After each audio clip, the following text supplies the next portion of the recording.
big kids were watching a movie, and I was like, I could hear my daughter screaming, a weird blood curdling scream. I went in there and he was having a seizure on the bed, on a bed.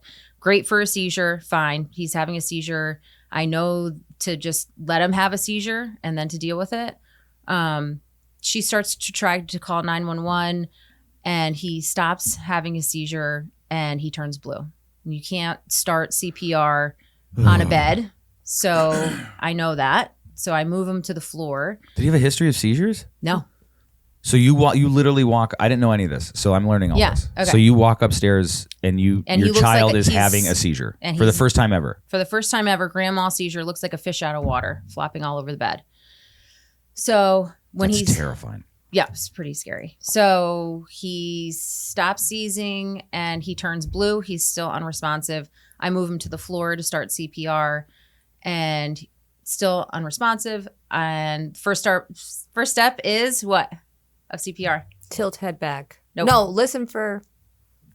Well, now you're making me second guess myself. Make sure you stay on that.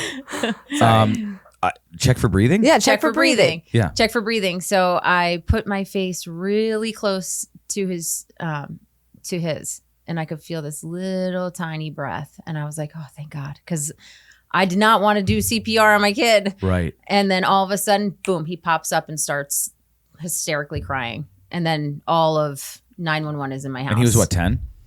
No, younger. Yeah, it's got to be younger than that. He's probably like 8, I guess. Okay, continue. So then we go to the hospital and they're like, well, you get one seizure. You get one pass. He could have been sick. It could have been anything. So then a week later, he has another grand mal seizure. Now we're admitted. And they say it could be from the stress from the lockdowns. Mm-hmm. Really? Yeah. My dad has had seizures, so there could be a genetic component there.